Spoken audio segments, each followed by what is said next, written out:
Friends and colleagues, welcome to the first Colombia Business News Recap brought to you by Finance Colombia. My name is Lauren Moss, and I've been covering Colombian business news since 2014. So let's get started. Last week, Barranquilla-based Tecnoglass moved from the Nasdaq Stock Exchange to the New York Stock Exchange, ringing the opening bell and celebrating record net income and revenues for previous quarters as well as the past year. While the stock markets in the US and around the world continue to gyrate and convulse, the company is doing very well, trading under the symbol TGLS. They've broken records. They continue to have a strong backlog of orders, and the future looks very bright for them. This past Wednesday, low-cost carrier Viva inaugurated a new route between Buenos Aires, Argentina, and Medellin, Colombia. I was on hand for that. It was really nice to see. A very proud moment for Felix Antelo, the CEO, who happens to be from Argentina himself. So congratulations, Felix and Viva, a sponsor of this program. Artificial intelligence company Cogniflow officially launched its low-code, no-code solution that allows non-programmers and non-coders to apply artificial intelligence to both technical, scientific, and even business solutions. Congratulations, Cogniflow. It's a company that has operations in Colombia as well as Uruguay and the United States. Vostok Capital's Oil and Gas Congress takes place this coming Thursday and Friday at the Doubletree by Hilton in Salitre in Bogota. I will be moderating a couple of panels, so if you are in attendance, be sure to say hi to me. I look forward to meeting you and reconnecting with many of you. Tomorrow, Sunday, June 19th, and Colombians are going to go to the polls in this runoff election to select their next president. This evening at 6 p.m., all land borders between Colombia and neighboring countries are going to close. Ley Seca goes into effect, which means there will be no alcohol sales either until Monday. That's very common in many Latin American countries. The Ley Seca is to prevent alcohol-fueled violence, as tempers can run high at election time. It's important that we can disagree without being disagreeable, right? After a few seconds and some words from our sponsors, we'll continue with the analysis. At the Viva Foundation, we are convinced that we all aboard the same flight, united in our differences. We believe in education as the route to closing the current poverty gap and towards its eventual extinction. We believe that inclusion is the route that provides opportunities for all, regardless of social, economic, or cultural differences. We believe in caring for the biodiversity as the route towards protecting the ecosystems that are the basis of life on this planet. Flying differently make us feel alive. Landing with opportunities make us the Viva Foundation, the first and only airline foundation in Colombia, committed to helping those who wish to reach higher.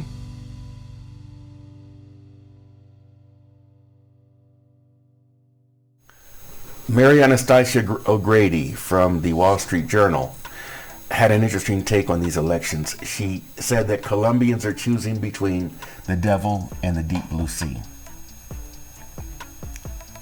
Now, I'm not going to characterize anybody, at least at this point, as the devil or the Leviathan, but I think that what she means by that is that we have one candidate where you know exactly what you're getting based on his past record, and what he said he's going to do, and the alternative where you don't really know what to expect. Gustavo Petro has stated that he plans to nationalize future pension contributions that currently go into a variety of private pension fund options that are managed by different money funds. There's also a government option for those people that prefer that.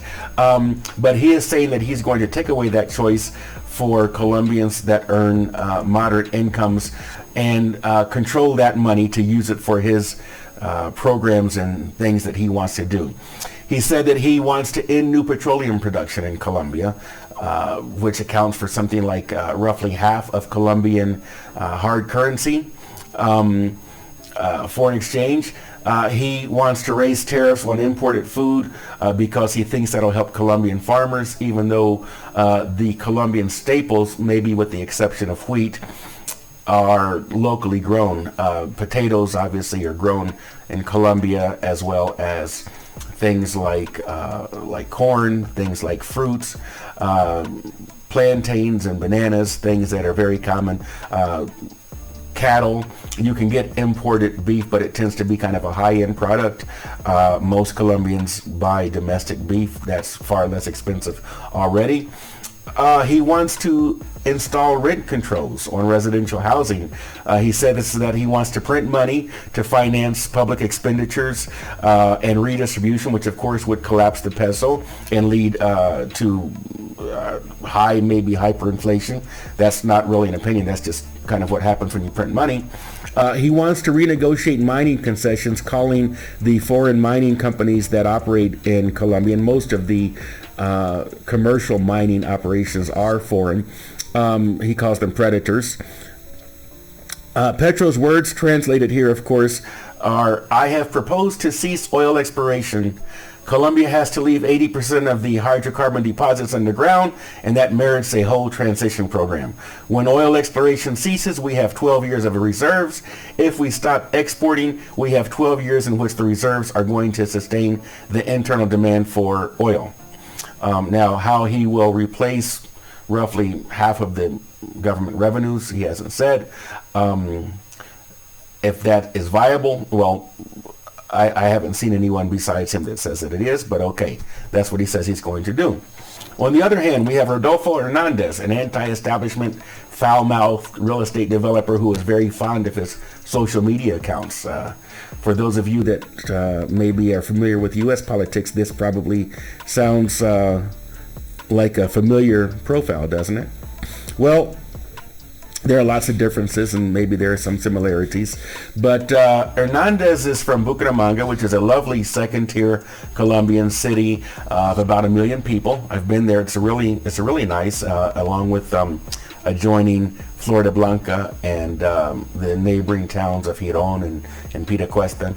He built a real estate empire specializing in subsidized public housing projects, where they build these big housing developments and then sell off the units as condominiums to residents with moderate incomes, backed by government subsidies and financing.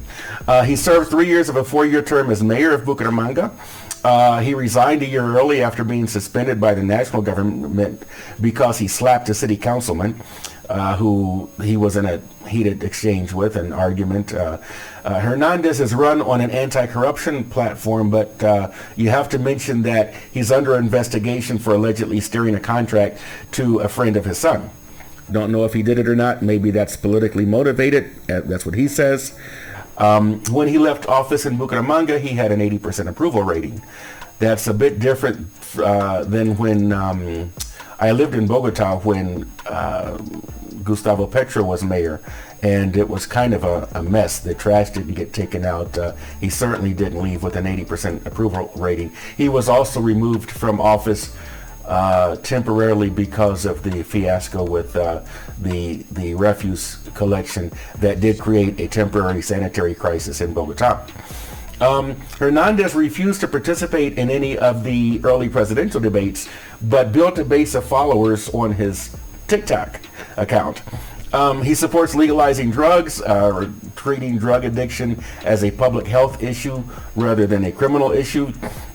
He supports legalizing euthanasia. He wants abortion to be legal. Both of those are quite controversial in this conservative, mainly Catholic country in Colombia.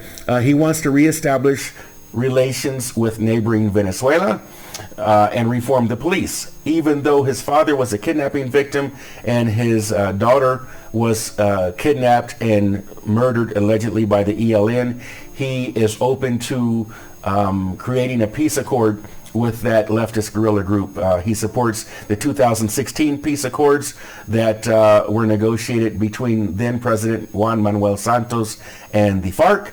He wants to do something similar with the ELN, which continues to be very active and one of the most dangerous, probably the most dangerous insurgent group in Colombia today.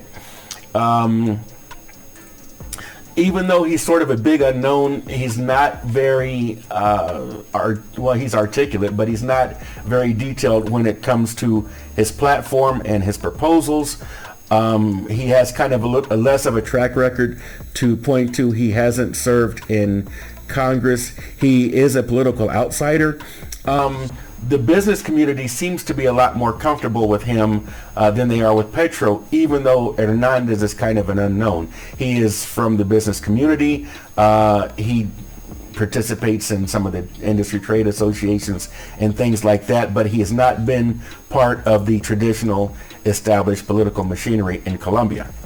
Polls are showing a very tight race tomorrow. We don't know who will win, but we do know that whoever it is, Colombians are going to have plenty of drama in Casa Nariño for the next 4 years. Casa Nariño is the Colombian version of the White House or 10 Downing Street located in the capital of Bogota. Thank you for tuning in. Let me know what you think, and if you disagree with me, do comment.